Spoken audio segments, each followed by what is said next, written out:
ধরুন আপনি বা আমি অনিরাপদ বোধ করছি, আমরা কি কোনো কারণে ডিবি অফিসে গিয়ে আশ্রয় খুঁজবো?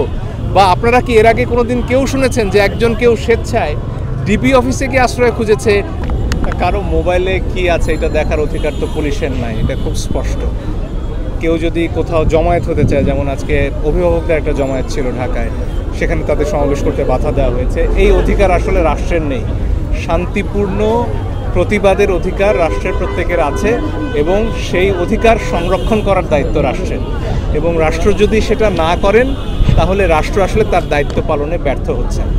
আমরা আদালতে যখন গিয়েছি, যখন আমরা বলেছি যে নিরস্ত্র বিক্ষোভকারীদের উপর গুলি চালানোর অধিকার রাষ্ট্রের নেই, সরকারের নেই, তখন আমরা আসলে এটাই বলার চেষ্টা করেছি যে একজন মানুষ যখন নিরস্ত্র অবস্থায় প্রতিবাদ করছেন তার উপরে সরকার বিনা কারণে গুলি চালাতে পারে না। এই ব্যাপারটা আমরা ঘুরে ফিরে বলার চেষ্টা করছি। এবং বিশেষত যে জিনিসটা আমরা বলেছি যে 6 জন সমন্বয়ক এই বৈষম্য বিরোধী ছাত্র আন্দোলনের, তাদেরকে যেভাবে নিয়ে আটকে রাখা হয়েছে এটার কোনো বিধান আসলে আইনে নেই।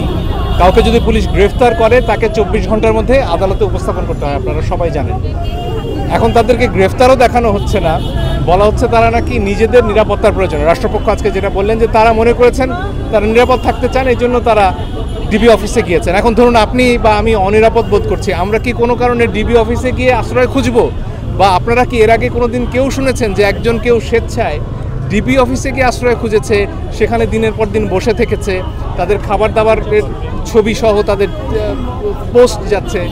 আমি অন্তত ব্যক্তিগতভাবে শুনিনি। আমরা যারা আইনজীবীরা এই লড়াইয়ে আছি, আদালতে আমরা যারা কথা বলছি, সেখানে আইনুন নাহার রয়েছেন, ব্যারিস্টার সারা হোসেন রয়েছেন, অনিকার হক রয়েছেন, জেডাই খান পান্না স্যার রয়েছেন, তোবারক হোসেন স্যার রয়েছেন, আমরা কেউই আসলে এমন দেখিনি যে কেউ নিরাপত্তার জন্য আসলে ডিবি অফিসে গিয়ে বসে থাকে। নিরাপত্তা হেফাজতের অন্য প্রসঙ্গ আছে।